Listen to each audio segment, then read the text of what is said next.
live and online. It's Sleepless with Steve and the Movie Book Club with your host, Steve Pulaski.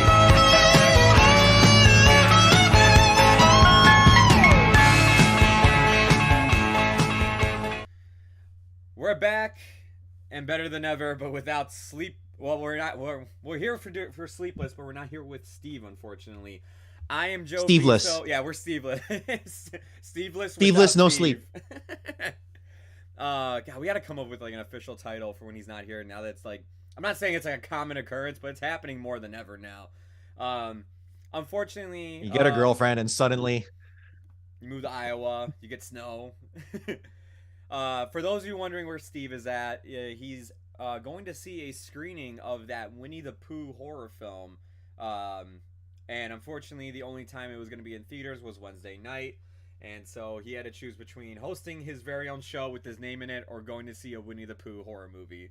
And you could tell which one won based on the fact that he's not here. But you are joined by myself, Joe Viso, and Dominic Guanzon in the blue polo. Dominic, how are you doing? I'm doing all right. It's shaping up to be a fun year because I work in events and a lot of events happening in the summer. You'd never thought a pandemic had happened just a few short years ago. But yeah, I mean, look, I'm joking around. But honestly, like it's going to be good. It's going to be a good, busy season. So hopefully I can continue to watch movies. I actually we have a lot to do, but dude, I found out the Regal Bolingbrook by me, really close to me, is shutting down. What? And I bought the Regal Unlimited thing. Dude, so it's like, so well, sorry. okay, that's okay, but like not really. And it's like they're closing down only 2 in Illinois, and it's like, oh really? I had to choose the one right by me, of course. Is the one I think it's in I think it's in Warrenville. Is that one close to you or no? There's one in Naperville off of like near Freedom Drive off of 88. That's another one I go to, and that one's fine. But like, I totally get what you it's mean, good. though. Like, yeah, it's good, and it's kind of on the way from like for like other stuff. But like, yeah, this one was so good. It was like 5 minutes away. I could have my pants off and just be lazing about, and then like, oh yeah, I should leave in like 5 minutes, and then like I'm there. So good, but yeah, dude, I'm surprised. Yeah, I was gonna say I totally get how you feel as somebody who has the AMC A-list membership. There's no close AMC to my house. The closest one is 25 minutes away. So it's like whenever we have to go review something in theaters, and if it's something I really don't care for, or I'm just so busy, like it's like, yeah, oh god, I gotta drive all the way out there and like make plans and everything. But no, I totally get you. I'm really sorry to hear that, man. I'm hoping like something replaces it. Maybe if it's an AMC, I would say maybe join their program. I don't think it's going to be a theater though. Yeah, I don't think it's going to be a theater. I might even move to the Cinemark. What does Cinemark have? Do they have a good app? Cinemark, man. The last time I checked, or like a good deal, you know? It's no, not really. It's like $8.95 a month.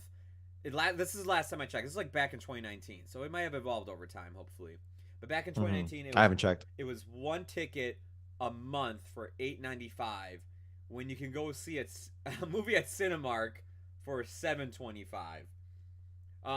Now this membership was really for concessions because you got a hell of a lot of discounts for their concession stands. So it was mainly like, hey, pay $8.25 a month, you'll get a free popcorn bucket every month, and you get like 25% off of drinks, 30% off of candy, stuff like that. So they did the other way around, where instead of free movies, it's free. Yeah, like free concessions or very discounted concessions. Like it's like, yeah, the thing you really want to go to the movies for, sweet tarts. Yeah, definitely. There's a lot more theaters. They're starting to do their own thing. Classic Cinemas is starting to do their own. I have a Marcus Theaters close to where I live. It's where I usually go. Like tomorrow night, that's where I'm seeing Ant-Man. That's where all my friends live by. We always go to that theater for like every big blockbuster movie. They're going to be doing a program soon, and I highly recommend that one's been looking good too. And to be honest with you guys too, because I did resubscribe to MoviePass, it's not that bad, but it's like if you could find any other app, I would go with that before MoviePass because it still has a lot of kinks to work out. when it's officially out and it's done with its beta phase, I think it will probably be better. But right now, I don't know. Yeah. But lamenting that, I'll figure something out. I am a movie refugee, so theater refugee. I'll milk it for as long as I can, and then I might wind up canceling Regal. God damn it! Yeah, But it changes your yeah, life. Those movie membership programs. it really did. This one was really the Regal one's really good because it's like it pays for itself by the second movie, and I'm watching like 3 to 4 a month, so that was awesome. Yeah. If I had more time, I'd watch even more, but I'm no Steve. But let's get right to it. Um, First thing here, paying our dues. It's been a while since we've had to pay our respects for someone, which is, I guess, is kind of good. But this one is a movie legend, a music legend, no doubt, but also kind of a movie legend as well. Burt Bacharach. It's kind of a difficult name to spell, but you get used to it once you type it in a few times trying to find more about him.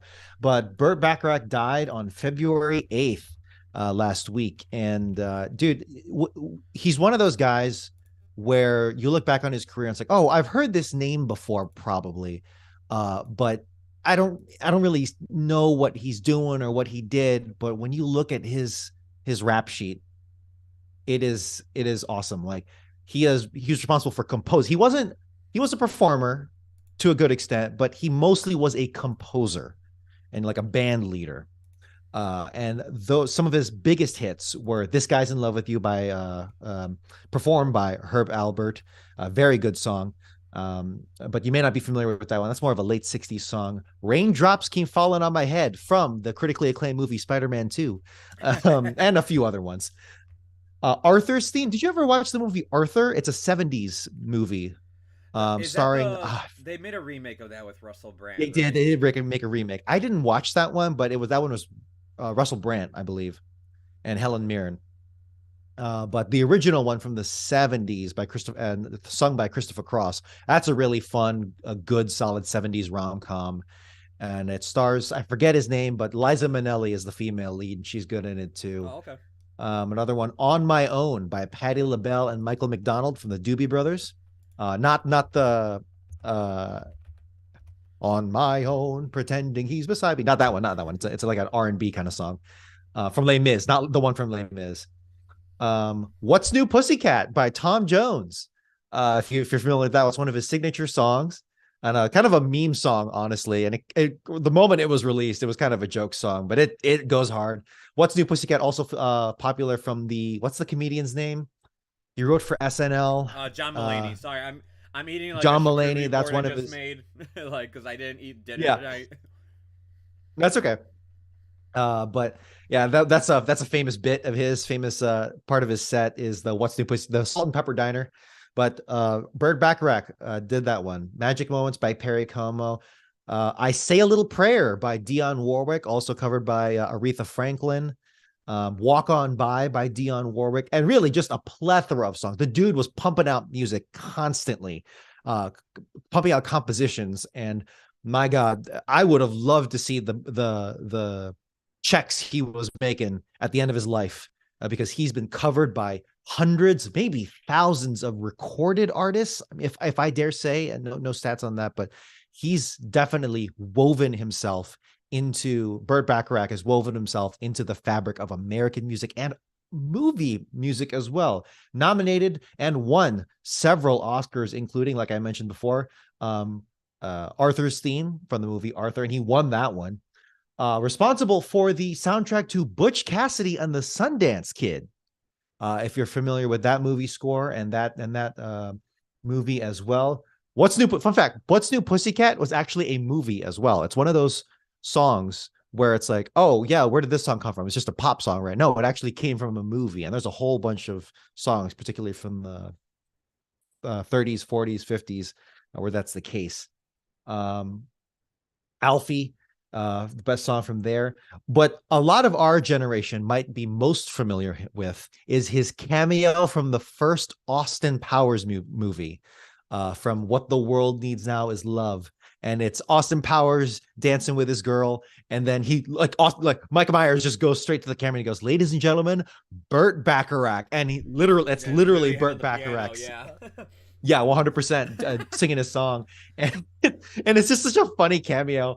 And it's a really sweet one too. That's like the emotional, like heart of the movie for me. It's actually a very sweet musical, and he actually makes Burt Bacharach makes an appearance in the other two movies as well. The second one with Elvis Costello, and the third one, I don't know if he was in the actual movie or like in the credits, but yeah, dude, you might know him from there, if anything else, that random cameo from the first Austin Powers movie. But yeah, dude, almost an EGOT winner.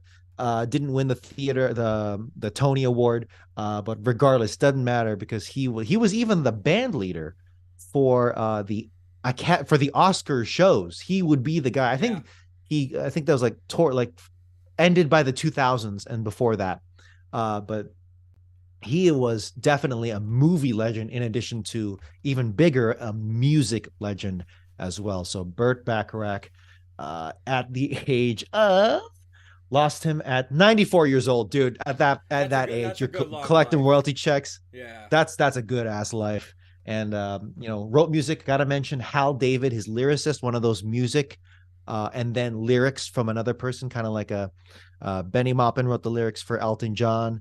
Et cetera, et cetera. I could go on a whole list of them, but I promised Joe I'd leave this to 2 minutes. I'm going to leave it at 5 minutes, but yes, good. Burt Bacharach, responsible for a lot of great music. See him on Spotify easily. But yeah, dude, I'm a legend. You helped educate me more on him. I knew him from, like you said, the Austin Powers cameo. Raindrops Keep Falling on My Head. I knew that song. What's New Pussycat? I knew because of the John Mulaney skit. So I've known the guy. It's just, but you have way more extensive knowledge than I do. So thank you for covering for that, and rest in peace to him. But honestly, like, yeah, that's the thing with this guy. If take anything else from Burt Bacharach, if you've heard that name for the first time just now, the thing to know is that you know his stuff, whether you realize it or not. He is in the DNA of our culture. I'm pretty sure Raindrops Keep Falling on My Head has been featured in like tons of movies. I know we're referencing Spider-Man 2, tons of them, because like that's probably one of the more iconic ones. But I'm pretty sure it's been used in so many. 100%. But anyways, we're gonna be transitioning over now to something that, if you've been keeping up with Sleepless with Steve, you know Dom and I have jokingly talked about reviewing it. And Dom jokingly put it as his #1 best of 2022. Well, now it's officially a thing that we're going to do here. Steve left us the keys to the car, and we're taking it around town. And we're going to another galaxy far, far away. Ladies and gentlemen, we are going to be reviewing Andor. And unfortunately, I'm having a little issue with Chrome. I would show a lot more images right now of Andor throughout the review. But it might be one at a time, and it might be taking a while to load. So please have patience with that. But if you haven't heard of this show, it is streaming on Disney Plus. All the episodes are out right now, and you're probably thinking, why are you guys covering this so late? Well, we've been busy with movies and all the other stuff. We had to go watch Avatar. And Real cinema. Yeah, we had to go be on Pandora for 3 hours one night, so that takes up a lot of time. We were soon about to have the Oscars. We had to do our best of worst of. So to have this movie, or I should say series, come out late in the year when we're going to the movies for blockbusters, but also B, the like award movies like Tar, Babylon, stuff like that. It was really hard to actually find time, and plus Steve doesn't really watch TV shows in general, only a very few. If you've been keeping up as well, iCarly is the only show we've ever reviewed here. We only reviewed the first 3 episodes, so the only 2 shows on Sleepless as of now that are going to be reviewed is iCarly and Andor. But what a pedigree. Another good reason why that we kind of want to touch on this, and maybe it'll get some traction online, and maybe we can get some people to start watching it, is that Disney will be airing Andor on FX and be streaming it through Hulu as well to get more viewership on the show. Now you might be thinking, well, if they're trying to get more viewership, is that a bad thing? Because that means the show isn't doing too good, right? Yes and no. Dom and I will get into it, but I'm going to let Dom take things off. He's been planning this out because he is 100% in love with Andor, and we'll see where I land with Andor. I mean, if you've been keeping up, you know where I'm at with it. The thing with Andor is that, and I promise I'm not going to do like a YouTuber video essay for 5 hours, which do exist. Oh, and by the way, last thing, and I'll let you take over, is that there is going to be probably spoilers throughout this. It's been out long enough that I think like us talking about it, we're trying to get you on board. So us revealing some things, sorry, but like we need. I really want to try and sell this if people haven't watched it already. If you have, we'll even do like a spoiler free first 10 minutes here, is that if you don't like Star Wars at all, which I totally respect, like I can see why in the past, like what, 10 years, why you wouldn't like Star Wars. But like, if you don't like Star Wars, this is the one show that you actually need to give a try. And if you've been burned by it, or if you're just completely disinterested, or you're trying to get in for the first time with it, well, I guess if you're getting it for the first time, watch episode 4. But if you're burned by it, if you're like, I'm so done with Star Wars, just watch Andor. And if this doesn't do it for you, then honestly, nothing will. And I respect that. That's totally cool. But this one is a cut above the rest. I've seen so many comparisons to like, oh man, this is like The Wire, but in like with like in space. And there's actually a solid kind of comparison there in that it takes itself seriously. People, there's been a kind of like a an approach to Star Wars where it's like, oh, Star Wars is for kids. And I actually kind of half agree with what people are saying by that. I think what they're really saying is Star Wars is meant to be accessible to the point where any kid can watch it. Yes. And there's always going to be a room for that. But this one is mature. This one, I always thought like in that first episode, there's gonna be like a sex scene. I'm like, whoa, what's going on? Where like the girl like takes off her jacket, just a jacket. She's still wearing a full t-shirt. But yeah, dude, there is like so many allusions to, fascism, which is what the original movies wanted to do and did effectively. There's such talk about like authority. There's such talk about like politics, actual politics. This is the politics that you wanted out of episode 1. I've always said that the original trilogy, the prequel trilogy, people are like, oh, I hate the politics. I'm like, no, bro, I love the politics in Star Wars. It was just done extremely poorly in that prequel. The through lines were there, but like, dude, this is so dumb. But this one actually grounds it so damn well, treats itself seriously like a real series, like the first season of The Mandalorian was doing effectively, but this one to the umpth degree. And this series handled so wonderfully by Tony Gilroy, responsible for other works such well. First and foremost, was it Rogue One? Right, he wrote He the helped write screenplay Rogue for One. Rogue One. Yeah. Michael Clayton, out of all things, I'm like, dude, we're getting the director from Michael Clayton is gonna be heading up a Star Wars project. Um, but and also had a hand consulting for House of Cards, which is like, well, that makes perfect sense. Yeah. But the thing that you want to get into this with Andor is that it sheds away all of the Disney-ness of it all of the overly playfulness of it all of the theme park-ness of it all, which again, I'm not saying shouldn't be a thing in Star Wars at all, just so that we must recognize that Star Wars, and even Disney everyone recognizes this, especially Disney with the $2 billion they gave to George freaking Lucas.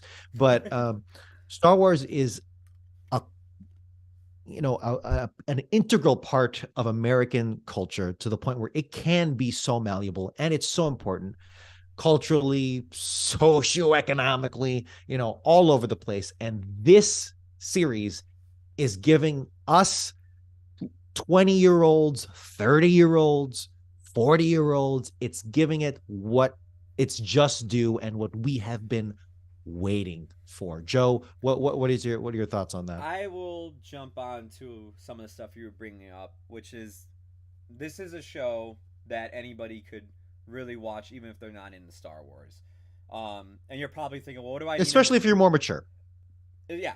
You're probably thinking, what do I need to know about Star Wars before jumping into this show? Do I need to see Rogue One? No, this takes place before Rogue One. Do I need to see the other movies? Not really. I'm going to be honest. Like, I mean, yes, you could start at episode 4, like Dom said, but man, if you're familiar with almost any sci-fi thing, and if you know the pop culture of Star Wars, you'll be fine. What makes Andor so great, Dom was hitting a lot of those points too, is the fact that it takes itself very seriously. It has a very like political aspect to it in terms of fascism, Literally, like, what George Lucas was doing with the Empire in the original movies, almost like being Nazis themselves. um, it, there's also the whole thing that Dom was bringing up, that like it's not really Disney-fied. Now, being Disney-fied doesn't necessarily mean a bad thing, but it's good to have some variety every once in a while with a property like Star Wars, especially if we're getting this many shows, movies from Disney with this property. It'll be good to get something unique every once in a while, something different genre take on it. Um, and that just brings me to already just the titular character here, Andor himself. He is not your typical like Disney hero at all. This guy, I mean, if you saw Rogue One, um, this guy, he's not really a good person at all. um, in Rogue One, the film opens with him literally killing someone that's like hiding from the rebellion, because he's just like, well, if this guy gets captured, he's gonna, give the Empire some information that could possibly lead to like the rebellion being discovered. And in the show, he's not any better. Like, the show opens with him murdering two people, and it's just like, you don't typically get that from any of these Disney Plus shows. Like, they kill somebody in these like Disney Plus shows, they were like an ultimate bad guy. Like, they were gonna take over the world. They were part of the Empire. They were a stormtrooper. They were a droid. They were a robot. They were a monster creature. It's just like, you don't really see your hero kill just someone that's just, well, kind of just doing their job. Like, they may be a jag-off about it, but they're just doing their job. And that's how this show opens up. And it goes from there. And, like, man, talk about just, like, taking that tone, setting that tone right there. It's like, your main character killed people who were innocent in cold blood. One begged for his life before he, like, was like, I can't go to jail. I have to, like, get rid of you. Like, I can't be arrested. Dude, this show sets the tone so perfectly within that first episode. I will tell you right now, if you're not gelling with maybe the first 1 to 2, possibly 3 episodes, you probably won't like this show, because it does take itself very seriously. It is dramatic. And these first 3 episodes, and we're going to talk about all the episodes, but I'm just saying these first 3, which came out when the show premiered. We got to, like, when this show came out, was these first 3 episodes. I remember sitting there going, damn, like, if you're not into, like, Star Wars of 2 people talking and Senate meetings with, what's her name? And, like, to me, they did Mon Mothma. Mon Mothma, who, like, look, another thing that's great about the show, and if you're not into Star Wars, there's not that many references to other movies. And while you're probably saying, but I know Mon Mothma is in, like, episode 4 and 5 and everything, dude, she gets the most character development in this show. She gets the most screen time in the show than she ever did in the movies, and she's actually a character here compared to the movies. In the movies, she's like, whatever, an action figure. I'll probably buy it later on if I was a big Star Wars nut. Here, I mean, some of the scenes she has where, like, she's helping fund the rebellion and everything, and how much, like, people are, like, breathing down her necks, like, yeah, so where's this funding going that you're getting, and what are you doing with all this money? And the lies and secrets she has to hide from her very own family. It was like, damn, this is actually handled really well. Like, the actors here are carrying the material really good. The writing itself is very good. If you're not really into what Dom and I have been saying this entire time, of like espionage and, like, a lot of talking and politics, you're probably not gonna like this show. That's not to say there isn't action, and when there is action, I gotta say it's some of the best action I've seen in Star Wars. But that is like the general tone of this show. The Empire in this show, man, this is the most. I haven't seen the Empire be this evil in any of these movies. Yeah, like, don't get me wrong. Them blowing up a planet, Alderaan, that's kind of messed up. We didn't get to see the people on Alderaan, like, scream for their lives as the planet was exploding. If Andor were to cover that event, you would have saw that. There is literal, like, water torture and, like what we were doing in Afghanistan, if you ever seen, like, Zero Dark 30 and stuff like that. There's literal torture like that in this show. And I was surprised Star Wars took it there. There's protests and Bro, stuff. there's like riots. And there's it's riots. Like coming out of 2020. There's like, dude, is this like the George Floyd protest episodes? Like, holy shit. And it's like, there's all that going on. There's like colonialism going on. And it's like, bro, oh God, I don't want to cut you off, but no, go keep going. I will say last point one and of then, and then you yeah. The last thing I want to jump on is, Star, like Dom was talking about, it's made for kids and everything. Star Wars, and yes, at the end of the day, I will always say Star Wars is a children's property in the same way that Dom's brought up, that it should be accessible for children. Could a kid watch this? Absolutely. While it does deal with dark themes and everything, I think it still keeps it at a level that is appropriate for Disney Plus, and that's something that Disney could put their name to. Like, this to me is no different than like a kid being able to handle something like the ending to Bridge to Terabithia and stuff like that. It is dark, it is twisted, but it's like, kiddo, like, this would be something actually, like, good to like see every once in a while. I've read books as a kid from like the library that had dark themes like this. But there's one last thing I want to say, and I'll jump it over to you, and then we can go into our intermission. Is there's a droid in this show, and when he first came out, I was like, okay, well, here we go. I mean, like, you gotta sell toys and everything. Another freaking droid. Another droid. Put him on, like, the BB-8 and everything and whatnot, the BD ones from the video games. This is probably my favorite droid I've seen in Star Wars, because he's actually a character, and he's a droid that has anxiety. And I don't mean anxiety like for comedic relief. Like sometimes, how relatable for millennials and Gen Z, a droid with anxiety. That's what it took. It is sometimes used for comedic relief, but near the end of the show, it's actually used for very emotional moments, to where this droid had a character arc that actually got me emotional at times. That I was like, dude, this is unlike anything I've seen from Star Wars, and this is so amazing to actually get from Star Wars, and to actually be like, thank God. Because when I heard they were making this show, I said to myself, as long as they bring that team from Rogue One and they stick to the themes and maybe even go further with it than what they were showing, with what they were showing in Rogue One, I think they can knock this show out of the park. And I'm glad they did double down on some of the stuff they kind of brushed on in Rogue One, or did go into, but they doubled down on it here. Go ahead, Dom.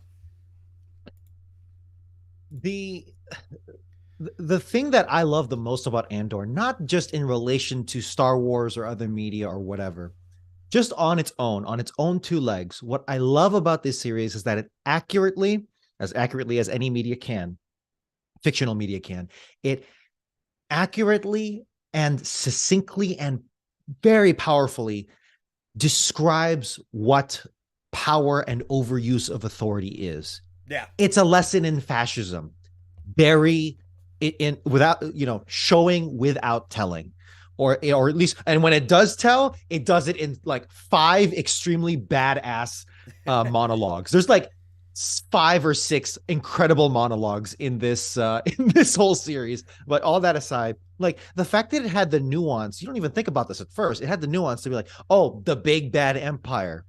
Well, no, the empire is limited. It has, it has its pulls and its pushes. It has its holes. It has its, weaknesses. And one of them is that, it doesn't just have a presence on every planet. No, one of its intermediary subsidies is like a corporate authority, which is where we meet some of our other characters, and is one of like the secondary initial antagonist, is this corporate authority that were Blue. I thought this was so cool that they introduced into the world. I was like, I always wondered if there was like a police force that kind of like was under the empire, and this was really neat. Go on. And like that's like literally colonialism. Yeah. You take any like country south of the equator, and it's like, yeah, that's probably exactly what happened from a bunch of countries north of the equator, and etc. But yeah, and it's escalatory too, because it's like, this squad of like corporate cops, rent-a-cops that roll up on this small colonial town. They don't all have like decked out armor and AT-ATs. No, it's like they have literally one rifle in each squad, and the rest are just like blasters, pistols and shit. And it's like just that level of detail and accuracy, and a study in how authority in nations, in people, in societies. Dude, leftists love this effing show. Leftists are they are blowing their load over the show, and I agree. But like, yeah, dude, it is anti-fascist art, you could even say. I've seen that thrown around, It is. and I'm quite honestly down to agree with it. All what 12 episodes Yeah. are just, you could, each one is a sampling from like the prison system Oh my to god, dude. colonial, that whole arc. That prison system episode, like, I will say this, like, what Andor does, and I think it was great to do, is they kind of took the similar approach of Mandalorian, where it's like, we're gonna tell different stories throughout the season. But what they did is, rather than each episode kind of being its own serial episode, it's like, okay, 4 episodes is going to be one storyline. The next 4 episodes is a heist. The next 4 episodes is a prison thing. The next 4 episodes is a finale. And I thought, like, this, like, you know, there is an overarching story happening, but, like, to see this many different aspects of the galaxy, especially them being like, hey, let's show an abused prison system within Star Wars. And I was like, this is so cool. Like, it's not cool that this exists, but it's cool to see. Too real, too real. And this has one of the best finales. Like, I do like still love the finale to season 2 of Mandalorian, which is where spoilers, Luke Skywalker shows up. Yeah. That was such a hype finale, but I cannot deny that that was very theme parkish, very like, absolutely, very comic book ish. You know, it's appealing to me on that level, yeah. And it's not a lesser level. It's not a lesser level. I'm not trying to be too elitist here. Yeah. But that was one emotional strand of me. It to me is Rick's Road is like, this is art, man. This is like good, just freaking television. I was gonna say, what the Mandalorian finale is like, that is like, you know, like I've been calling it the serial series. I say it's the blockbuster series. So for it to have an ending like that, it's appropriate. It works within that show. If Andor would have ended with Luke Skywalker coming in and doing something, that would have not worked. That would have sucked ass. That would have felt like a betrayal and a downgrade from everything else I've been getting. No, what Dom is saying, like how Rick's Road ends, it ends with a riot. It ends with a protest. It ends with the start of a rebellion on one planet, and the Empire finally realizing, people are starting to revolt back, and we need to start pushing back. We need to start stepping down on them and everything even harder. It is leading to episode 4. Well, it's really leading to Rogue One, but it's leading to the events of episode 4 and everything else. I mean, like, oh damn, dude, like that episode, like when it ended, I said, holy shit, like, I sorry for the swear, but that is exactly what I've like been wanting to see in Star Wars when it came to this galactic civil war era. Let's see the start of this thing. And I kind of got it with Rogue One, because like the one thing I loved about Rogue One was the imagery they used of like Tatooine or Dantooine, whatever the hell it was literally like Iraq, where it's like soldiers are coming in. Dude, 100%. I'm like, this is just Afghanistan. Yeah, this is like, just Afghanistan and everything. Some people even compare it to Vietnam as well. And it's like, you know, are Americans the Imperials? And it's like, thank you. You finally get it. Like, we do bad shit sometimes. Like, it was just like, I love that imagery of Rogue One, and to see it be like, you know, down to just state level, city level in Andor was even cooler. Dom, I'll let you like finish up here like with 20 seconds, 30 seconds. We're going to talk about, you know, what this means for Marvel and Disney going forward. If it's going to mean anything for them, it certainly means something for the mature audiences now. But we'll be right back. We are Sleepless and Steveless, but join us as we take a Zoom sponsored intermission here with Sleepless with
we're back and better than ever without Steve, but with Dominic Guanzon and myself, Joe Viso. We're here talking about Andor.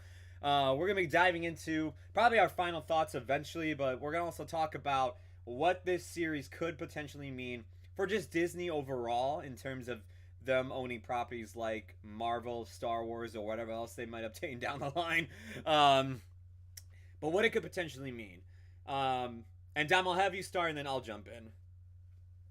Dude, if I was any Star Wars or Marvel TV creator after Andor, I'd be like, F you.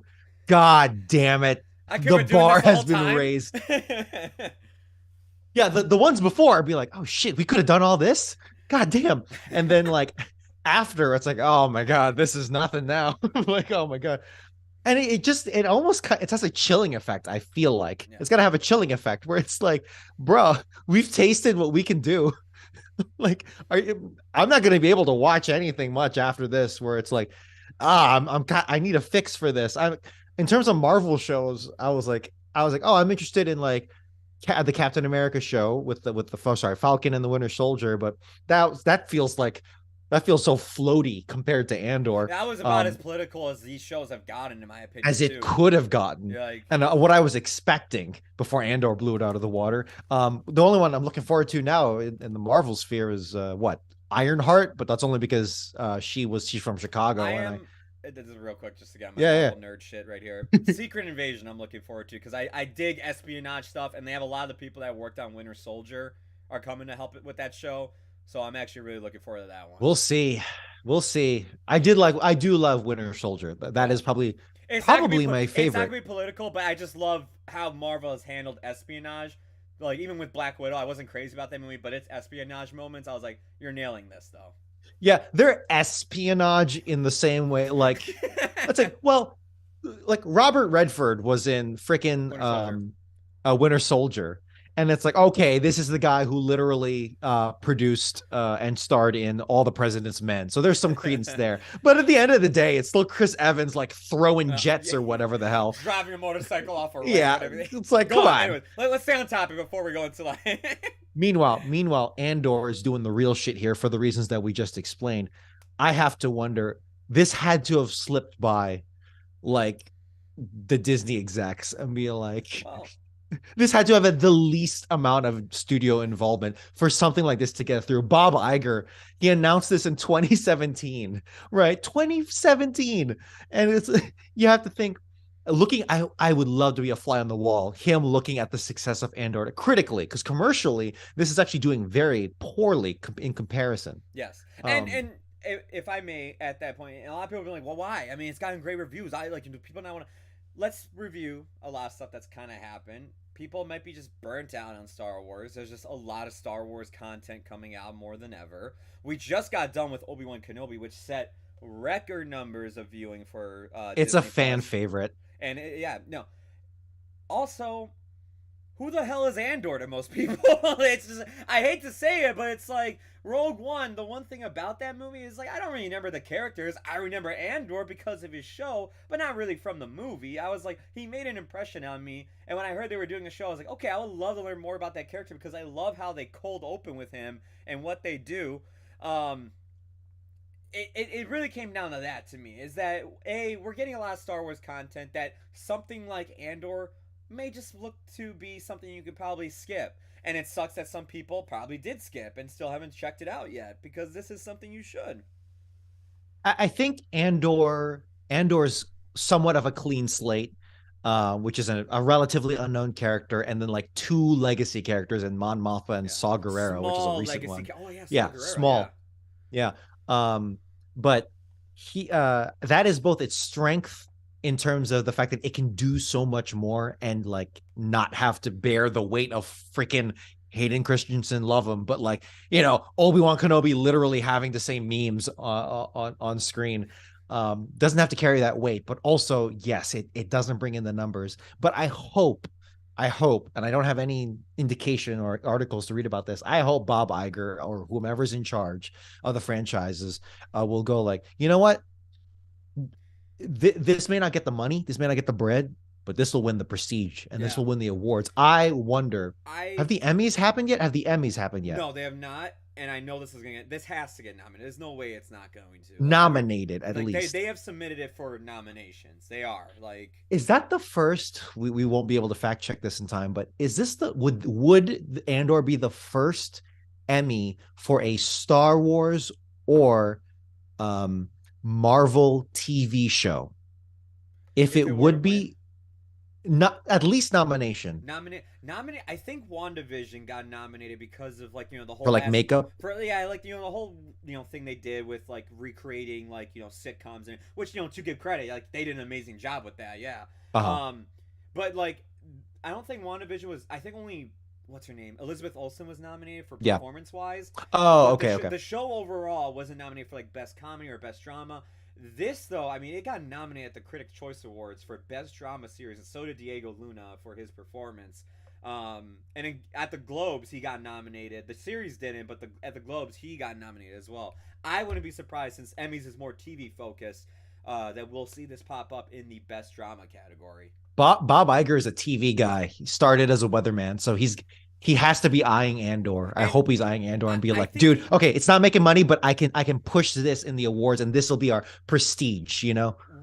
it's a good sign seeing that because they didn't just go, alright, screw it, it's just on Disney Plus, whatever. For them to actually be like, no, we want to syndicate this to not only Hulu, but we want to put this on air too. We'll put this on FX.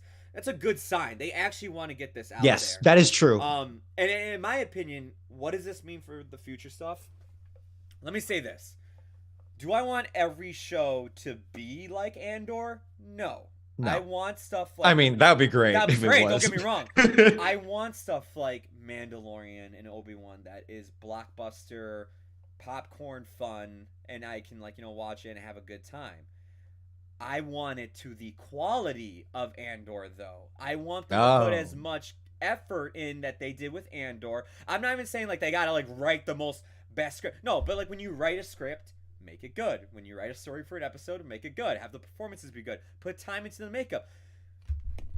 Shoot on location. Because those mountain scenes were beautiful, man. like I was on the edge of my seat during that whole heist episode because I was like, holy shit, like this is awesome. I wanted to the quality of Andor. What they did, how they looked at Andor and said, quality-wise, what do we need to do in terms of quality to make this as good as possible? Do it the same with future shows. The Acolyte, Mandalorian Season 3, 4. I know that Season 3 is coming around the corner. And as for Marvel, it's the same fucking thing, man. Look, I'm probably, like, I know Dom and Steve, like, they're not keeping up with the Marvel movies as much as I am. As somebody who is, this is becoming fucking work, dude. It's just like I like watching it. I mean, you can tell by the shirt I'm wearing. I like this franchise, but it's like, damn, man. Like, how many more of these shows are you gonna release within a year? And already Feige has come out and said we're cutting back on the shows. It's only gonna be a couple at a time now because we want them to have more time to shine and actually have more time to develop. And the movies have been restructured and everything. And I know everybody's looking at Ant-Man as like, oh, this is gonna be the restart point. No, it ain't. Like, I'm telling you right now. I can't. I'm so hard to be hyped for Ant-Man, like, honestly. I'm looking forward to seeing a certain character in Ant-Man, and I've liked the first Ant-Man movie. I did not like the second, and I could tell you I hate the fact that I saw a review for it, but just kind of reading it, I went, damn it, like my suspicions were right. Look, let me say this. I think Wakanda Forever, because ever since that came out is when all this reset's been happening at their studio, because they're also seeing the same effect that Andor had. It was getting much more critical reception, it was getting award recognition, and it was doing well. I mean, at least for Black Panther wise, it was the highest grossing Marvel movie since the pandemic. It's because dude, it was made really fucking good. Like I like Doctor Strange in the Multiverse of Madness, but I understand if people didn't and they thought it was too comic booky for them. I get that. Black Panther Wakanda Forever. The same thing we're kind of bringing up about Andor. Like, it was dramatic. Does everything have to have drama and politics into it? No, but to the quality of what that story was and what they did with it, it was really good and people responded to it. A lot of people said, "Oh my god, this is what we want to see more from you guys." And it seems like Marvel's starting to shift their focus. Maybe, and we talked about this when Don brought up that Bob Iger came back to Disney, that Bob even said, "I want creators to have more control rather than being about let's get a product out there." If he really means it. If he really means it. But I could say this, like, with the restructure that's happening in terms of like we're gonna pull back on releasing stuff at a time now, it's a good sign compared to like, oh my god, dude, it's been a month. Can I please get a break from Jesus Christ? Okay, new Star Wars shorts. Okay, all right, Miss Marvel. Oh shit, Moon Knight. What? Like, it feels good to say like, don't get me wrong. I was like, oh, I love content, but I like good content. I'm not like trying to say none of that stuff was good that I watched. It ranged from amazing like Black Panther to and Andor to okay mediocre with like the Star Wars animated show that came out. I forgot what the hell it's called. And like, And then you got Boba Fett. I'm like, what the hell? Dude. Okay, stop. We're not gonna get into that. Yeah, we're not gonna get into that. Finish up. I'll wrap up with this. I really do hope, like, Disney does find that good balance of we have our blockbuster stuff, we have our stuff that people are gonna like. We're gonna, with Star Wars and Marvel, but every once in a while we can release something for the awards, for the art actually using these properties. That would be really cool to see be done. I mean, they kind of did that with Werewolf by Night, where it was like that was totally unlike anything I've seen from Marvel. And again, it doesn't have to be done to that degree, but to the quality of that, I wish it would spread across everything from your blockbuster franchises to, hey, we're gonna do something more small scale, independent here. Not really independent, but small scale. With Andor and like Werewolf by Night, I would love to see that. Yeah, dude. My question is not even question. The closest thing Disney Plus has to a Game of Thrones or a Sopranos before Andor, it was, and even if you measure it culturally and financially, the success to those two things, the closest it has was Mandalorian, the Mandalorian. That first season took off. It took off. Second season, hype. However, the second season of The Mandalorian got to be very concerning to me. And those concerns were realized with Book of Boba Fett, which is just like, holy shit. Again, not going to get into that.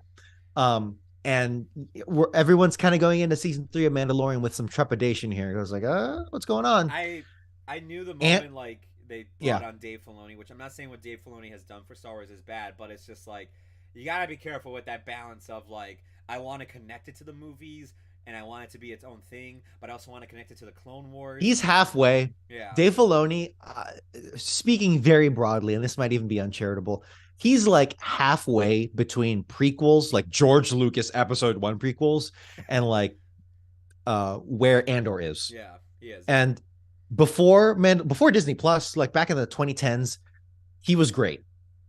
He was like, bro, some of those Clone Wars episode felt like Andor in comparison to the freaking prequels, bro. Gendy Tartakovsky's Clone Wars, that's not the Clone Wars. Oh, that's like Andor level. Like of all Star Wars media, it is Andor and Gendy Tartakovsky's Clone Wars. People, I like that better than the other Clone Wars show, and they say my opinion is trash for saying that. I'm like, get out of here. They don't know. They don't know cinema. They don't know animation.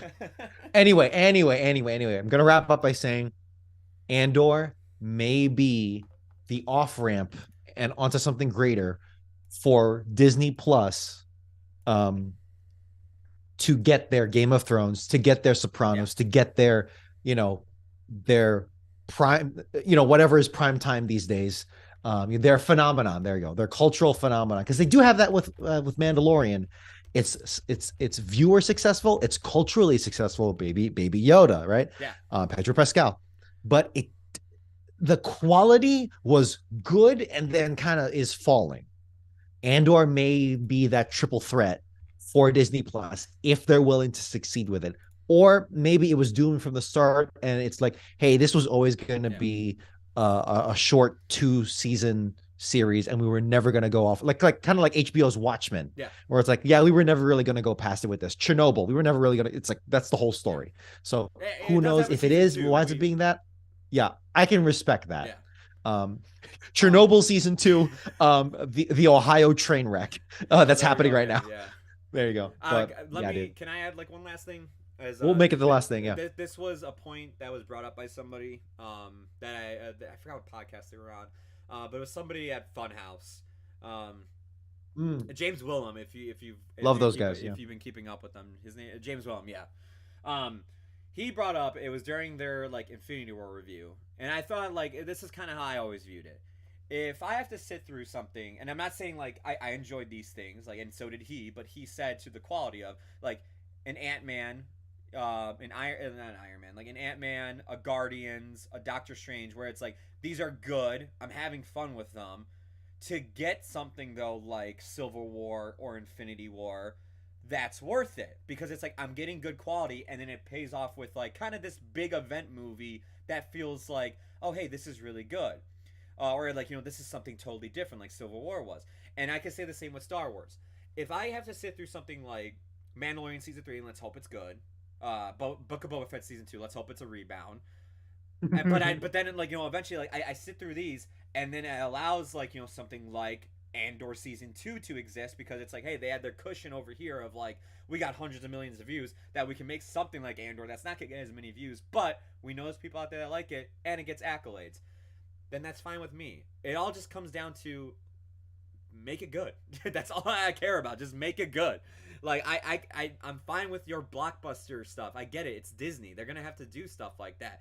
But if I have the best of both worlds, where it's like, I have my popcorn bucket in one hand, and I have this filet mignon, like in the other, and it's like, hell yeah, this is what I want from my like franchises I grew up with and are glad they're back and better than ever, like we are. God damn it. We tried to come up with like a short intro. It was but like I think it was like the words were coming like out of my tongue, and I'm like, I saw it. Shit. Okay, I think we'll move on from this. This is the last time we'll talk about Andor until season Yeah. 2. Obviously, for you, 4 stars. Oh, easily 4 stars, Same. almost flawless.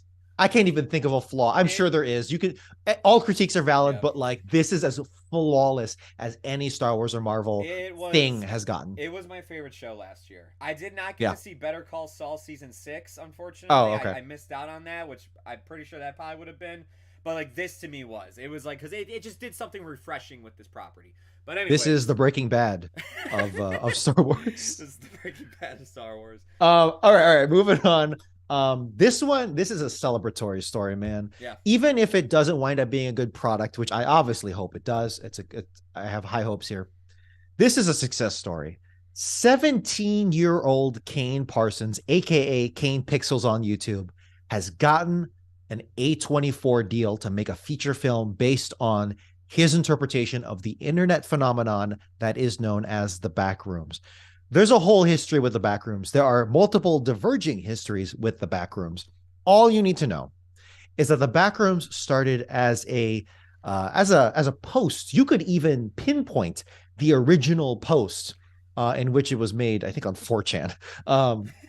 But this whole concept was made, and it's literally just a dude who wrote, or whomever wrote on the forums like, hey, how about like the Backrooms, which is like an infinite space, and like you're just trapped there and you just kind of no clip, you just phase through reality and you wind up here. Yeah. And then that single post, and I'm sure there were other like proto precursor posts before that, but this one kickstarted it, and it created the internet ran away with it. Again, I always love to mention the SCP Foundation, that whole internet world. This was kind of its own thing where it's like, hey, I can interpret it my own way. I can make my own backroom stories. I can make my own backrooms video games. I can make my own backrooms horror, whatever. Kane Parsons, aka Kane Pixels, was a 17-year-old filmmaker. I can now definitely give him that moniker, who created these shorts on YouTube, and the internet just fell in love with them, and for good reason, because this is awesome works of short film. It is, yeah. This is great animation. He makes. Did you know that most of those videos, especially the early ones, are animated? Yeah. It's CGI. Yeah. Yeah, dude, it's like that fooled me, and he smartly smartly played into the fact that, hey, this is analog horror. This is all crappy VHS found footage esque. Let's Yep. play into that. The intelligence, the raw talent that Kane has, and I'm totally like hyping him up here, but I will for just a short while because the talent that Kane has displayed is phenomenal, and you can parse it through all each and every one of these videos, and now he is being justly rewarded by A24, dude. A24 doing the hard work, being that studio, the anti Disney, where they don't just Man, stumble into an Andor. They actually and they create it. I literally so like today I decided I'm like putting my Twitter on pause. Like I took the app off my phone and everything because I'm kind of done. Smart Because move. I saw just some brilliant takes today, and one of them was trashing A24 because now A24 is getting too popular because they made everything everywhere all at once and everything. And it's just like Sure. this is literally the studio that's giving films like that a chance, man. Do you want Okay, this? Do you want to wallow in poverty, impoverished critical success forever? No, you want to succeed. Shut the hell up. go on. Um, yeah, dude. And honestly, this is just our moment to celebrate because I love those shorts. This backroom specific universe is that Kane has made is the best of the bunch to the point where it's canon for many people. And where it goes, I'm very curious. There are a couple of points here I want to make. First and foremost, I mostly concerns, really. I don't have concerns that Kane can make something at least good. My concerns are more is that he's 17. Regardless of how talented you are, that is still It's a lot of work. tepid. That's a lot of work. That's a lot of pressure to have on a And kid, a literal kid. I'll say this. I mean, A24 isn't like this kid's doing the next Fantastic Four, like Exactly. Josh Josh Trank Trank. Look at was. Josh Trank. He's doing something that he already has done. He just has to find the longer format and working with a studio like A24 where they seem to be more of a hey hands off kind of like studio. Like hey yeah we'll let you we'll consult you a bit with producers and everything, but like it's mostly like you have complete control for the most part. Joe, 60 seconds here, tops. Do you prefer Skinamarink or do you prefer Heck? Heck. You prefer Heck? Yeah, Yeah. and And this is my concern with the movie too. I have, I haven't, you make the point because I haven't even seen Skinamarink, but I feel like I'm in the same boat. Heck works within its 20 to 30 minute format, however long it Yep. is, because you're in it, and by the time like it feels like I'm kind of over this, it wraps up. It leaves you with something that's gonna shock you, and then we hit it. We're done. My worry with this is the back rooms are not really like it's a cool location, but can it really be cool for an hour and a half of walking through the same hallways and everything? Now, if he expands, if he expands like the He mythos needs to. of the back rooms and everything, that would be cool. But this better not just be like look, and like Steve didn't like Skinamarink, I don't either. I'm looking forward to seeing what that director does next, of course, like because I thought it was an ambitious movie that Mm-hmm. he made, and I give him more kudos for the ambition of how that movie was done and the creativity behind I'll it. always give kudos to Yeah, that. yeah, yeah. I give way more to that than what the actual movie is. For me, I look at that. It's like I know you said 60 second stop. I'll wrap up right here. This better not be the Backrooms movie of a guy with a camcorder just going down Yeah. hallways and then seeing like graffiti of like it's watching you. What's watching me? Oh, time to keep walking. And like it better not be an hour and a half of that. It But works in an 8 minute format. I hope it can extend an hour and 22 minutes further. yeah. But you know what? Kane has already shown he's not going to fall into that trap. Because if you keep watching his latest videos, they're expanding. He started with Okay, just good. pure CGI. If you watch the latest ones, he's got live action, like adult, like 60-year-old actors that he's directing now. Okay, all right. And like sets.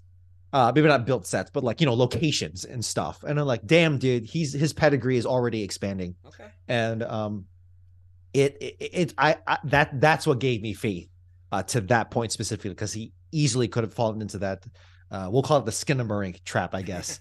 um, the Skinamarink sinkhole. But I think he's going to cut above that. And then my other concern is, yeah, well, actually, this might have even been the first concern, but what's he going to do with all of that, not power, I guess, but like resources, things to manage. Yeah. Because I've obviously never tried to make a That's film in true my because life. with Skinamarink, it was still just whatever the director's name is. He really didn't have a studio. Like Shutter picked it up after it was Right. done, but he didn't have Shutter from the start. This kid's got a studio from the start. And that's a massive jump to your Yeah, room. Good software, but like still you doing everything. Now he has to delegate. yeah. He needs to hire animators. He needs to, he's shown that he can handle actors. So that's good. Animators is a whole thing. And, working with them, maybe he has already. I'm not sure. I think YouTubers are very good for collaboration as well. So I hopefully he's gotten that on his belt. But like managing, um, you know, shooting schedules with, 5 to 6 figure budgets of like equipment or whatever, stuff like that. It's the weeds, it's the thicket, it's the detail of it all, the day to day, the hour to hour. I'm sure A24 is like knowing like, hey, this is a literal minor. Let's attach some good producers and they'll guide him along. And that's going to be the story of this film, of this production. That's going to be the heart of it, is who are his handlers. Handlers is a negative term, but here it's very important because, yeah, who's actually going to guide him, mentor him through this process. And I pray that it's going to be good, and Kane is going to come out a tour de force coming out of it. Actually, the real last point, the last concern. So we got like the Josh Trank trap, the Skinamarink trap. Now we have the legal trap, and we don't have much of a. I mean, we do have precedent, I'm sure, but the reason why there hasn't been an SCP mainstream feature film is partially because who the hell owns the rights? This is True. just Yeah. hundreds. SCP is just hundreds of internet writers, with pseudonyms going online and just sharing their work. And that is the spirit of SCP in and of itself. And that is something the SCP community has wanted to maintain. A lot of people do want film, and there have been short films where the community has been like, you know what, we'll just do a pass on this. But if Jordan Peele picks up an SCP thing directly, right? That's big money. That is big studio. That's big name recognition. What are they going to copyright it?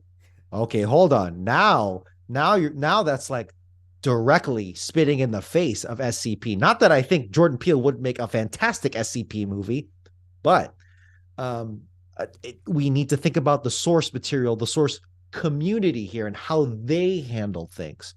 And the reason why this was a shock to me is because I'm looking at A24 and be like, are you not concerned about the legal ramifications here? There are dozens of other Backrooms YouTubers. There are plenty of YouTuber There's a video game game developers. Yeah. Yeah, exactly. Video games. And it's like, dude, one or two of those YouTubers, one or two of those game developers are going to be like, hold on, where's our cut here? This is our intellectual property. But of course, the refutation is, hold on, no. This was just made in the ether.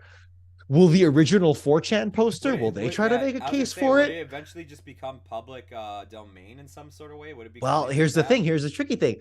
Public domain runs off of the assumption that we have a concrete, provable original author, or even authors working in conjunction here, and then it's the death of the author plus 50 years. I forget. Talk to Sonny Bono about that one. But yeah, dude, it's a very tricky legal loophole, and I'm sure A24 has already discussed this, and I would think that they're smart enough to be like, okay, we're confident enough we can parse through this legally that we went ahead and pulled the trigger on hiring Kane. And then we might actually come across this story the next time we talk about this, before the movie itself. The next time we talk about this will probably be some kind of legal challenge that A24 has hopefully prepared themselves for, but I don't know. Overall, those three concerns aside, I am so ready for this film. Even if all those things are put aside and it just winds up being an okay film or a good film, good for Kane on doing excellent work on the internet and finally being picked up by a studio what's the proper title? It's a studio, proper company that is I'm giving trying to them think too. Yeah. giving them the proper patronage. And at the end of the day, isn't this how it should be? You know, a true artist putting their stuff out there, and then finally, it's the big names give the proper recognition to something we all already love. Yeah. We'll see how this plays out. I'm praying it's a success story, true and proper. Well, I think that's it, right? I think that's it. You want to talk about Marvel? Because we can No, do no, that, no, but no, no, no. We'll be talking about that next week when we review Ant-Man and the Wasp: Quantumania. here we So go. yeah, there we go. Yeah, well, maybe we'll bring up some of the stuff we talked about this week next week. We'll see. Um, anyways, I'm Joe Viso. This is Dominic Guanzon in the blue polo. We are sleepless without Steve, but next week he will be back, so we will be sleepless with Steve. Have a good night, and we'll see you next week at the movies.